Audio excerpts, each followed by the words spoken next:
हमारा आज का टॉपिक है किंगडम प्रोटिस्टा। अगर हम प्रोटिस्टा के लफ्ज़ को देखें तो प्रोटिस्टा जो है वो यूनानी ज़बान से निकला है या ग्रीक लैंग्वेज से निकला है। तो ग्रीक लैंग्वेज में एक लफ्ज़ था प्रोटिस्टोस, जिसका मानी है द वेरी फर्स्ट।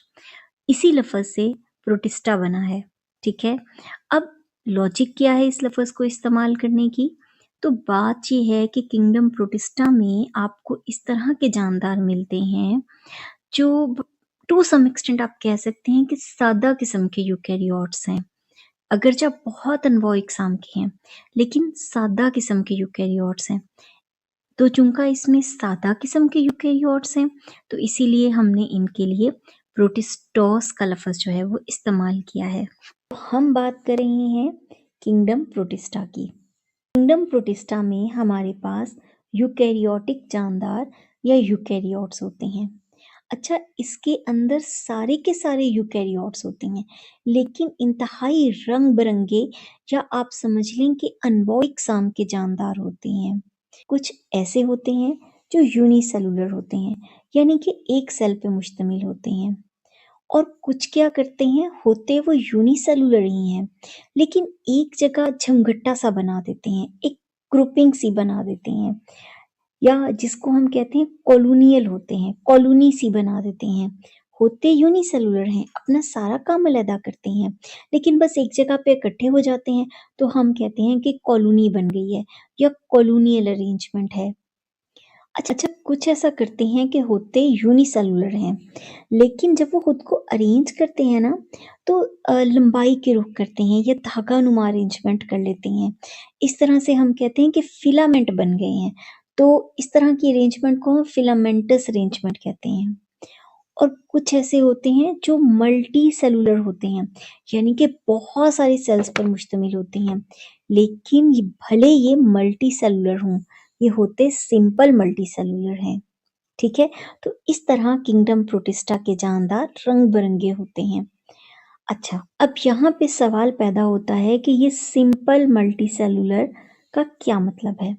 देखिए, सिंपल मल्टी सेलुलर का मतलब होता है कि ये ऐसे जानदार होते हैं जो होते तो मल्टी सेलुलर हैं, लेकिन इन सिंपल मल्टी सेलुलर जानदारों के पास जो इनके सेक्स ऑर्गन्स होते हैं वो मल्टी सेलुलर नहीं होते, वो यूनिसेलुलर होते हैं। तो हम बात कर रहे थे कि जो प्रोटिस्ट होते हैं ये रंग बिरंगे होते हैं। अब ये अनवॉ इकसाम के होते हैं, तो हमने इनकी 3 डिफरेंट टाइप्स जो हैं वो बनाई हैं। इसका मतलब क्या हुआ? इसका मतलब हुआ कि इस वक्त हम पढ़ने जा रहे हैं मेजर ग्रुप्स ऑफ प्रोटिस्ट।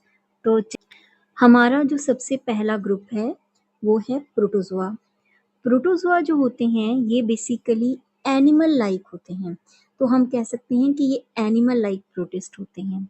अगर हम इनके जर्नल कैरेक्टर्स को देखें तो इनका जो पहला जर्नल कैरेक्टर है वो है कि ये यूनिसेलुलर हैं, यानी ये एक सेल पर मुश्तमिल है। और दूसरा इनका करैक्टर है कि ये हेट्रोट्रॉफिक होते हैं, यानी कि अपना खाना दूसरों से लेते हैं। ठीक है, और ये खाना कैसे लेते हैं? ये बेसिकली खाने को अपने सेल के अंदर इनटेक कर लेते हैं और उसके बाद अपने सेल के अंदर जो है उसको डाइजेस्ट करते हैं। अगर हम इसमें एग्जाम्पल्स देखें तो हमारे पास इसकी मिसाल है पैरामीशियम, अमीबा, प्लाज्मोडियम और ट्राइपैनासोमा। आपकी बुक में एक शेलो बॉक्स भी है, तो मैंने सोचा कि उसको भी हम साथ-साथ पढ़ लेते हैं।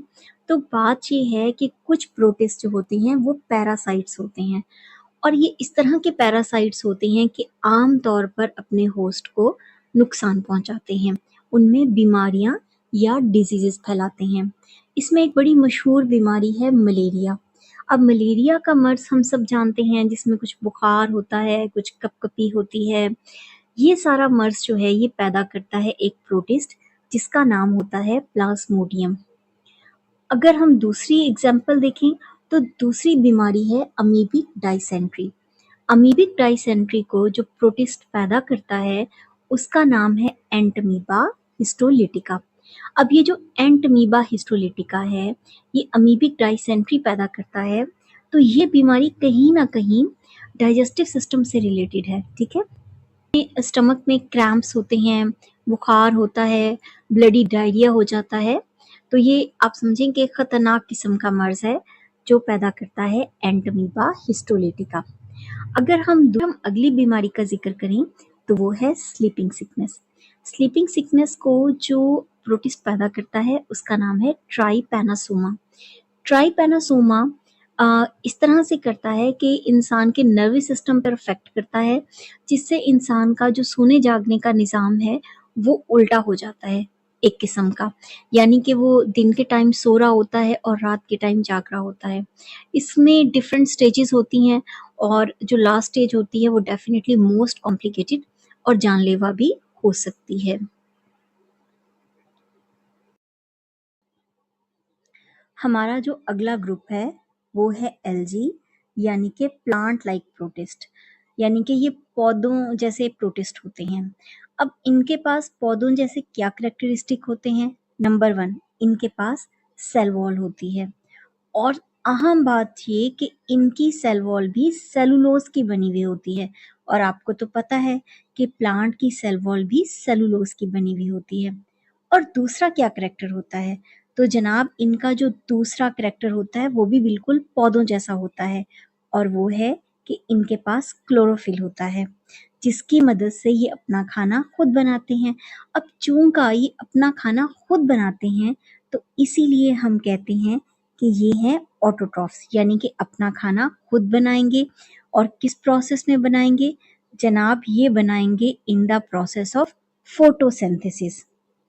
अगर हम इनकी एग्जाम्पल्स की बात करें तो इनमें जो मिसाल है वो है यूग्लिना और डायटम्स। हमारा जो लास्ट ग्रुप है वो है फंजाई लाइक प्रोटिस्ट, यानी कि ये ऐसे प्रोटिस्ट हैं जिनके पास फंजाई जैसी खूबियां होती हैं। फॉर एग्जाम्पल इनकी बॉडी जो है वो भी थ्रेड लाइक स्ट्रक्चर्स यानी कि धागा नुमा साख्तों पर मुश्तमिल होती है, जिनको हम कहते हैं हाइफी। जैसा कि इस तरह से फंजाई के पास भी धागा नुमा साख्तें होती हैं, तो ये भी इसी तरह से फंजाई लाइक स्ट्रक्चर यानी कि हाइफी कंटेन करते हैं। और क्या होती है?